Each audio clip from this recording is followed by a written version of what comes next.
Imagine this.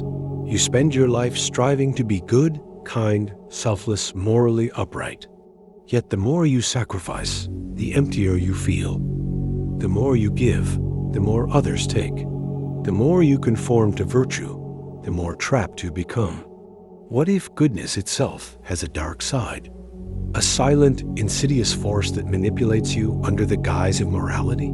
The deepest manipulation techniques in psychology don't come from malice. They come from ideals. What if the very things you believe make you noble are the chains you've willingly locked around your mind? How do you escape a prison you've been taught to call salvation? The answer lies where few dare to look. Beneath the surface of every should and must lurks a hidden tyranny. Carl Jung warned of the shadow, the repressed darkness that grows stronger the more we deny it. Nietzsche saw morality as a weapon, a way for the weak to shackle the strong with guilt. And Sartre revealed how we bury our freedom beneath the weight of others' expectations. The most dangerous lies are the ones we call truths. Society praises selflessness, but is it truly virtue or a clever way to keep you obedient? Psychological manipulation thrives when it wears the mask of righteousness. The more you believe in your own purity, the more blindly you serve forces you never chose. The trap is set. Will you see it before it's too late? Watch closely, and you'll see it everywhere, the quiet erosion of self. The martyr who burns out, praised but discarded. The people pleaser, hollowed by endless compromise. The activist so consumed by the cause, they forget their own humanity. Cognitive dissonance twists devotion into dogma, and confirmation bias locks the mind in cages of righteous thought. Culture rewards the mask, not the face beneath. Neurologically, we're wired to seek approval, even when it costs us our souls. Huxley's dystopia wasn't enforced by chains, but by the euphoria of belonging. The greater the ideal, the more insidious its grip. You think you're serving goodness, but what if goodness is serving something far darker?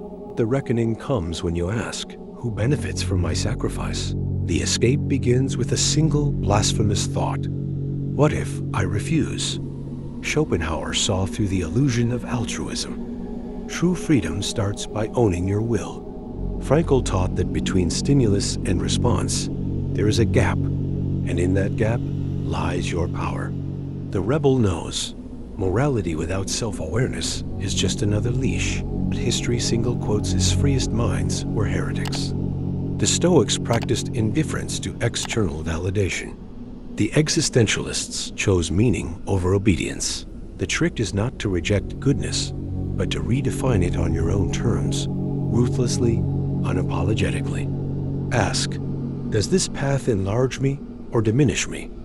The revolution is internal. No one can give you freedom. You take it. Here's the secret they never wanted you to grasp. Goodness without sovereignty is just another form of control.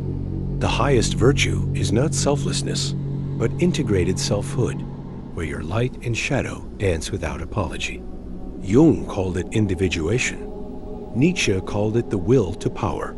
But the name doesn't matter. Only the awakening does. You were never meant to kneel at the altar of an ideal. True morality begins when you stop seeking permission and start wielding discernment like a blade. The world needs rebels who refuse to let goodness make them weak. So ask yourself one last question. Will you die a saint or live as something fiercer? The choice is yours. Choose awake.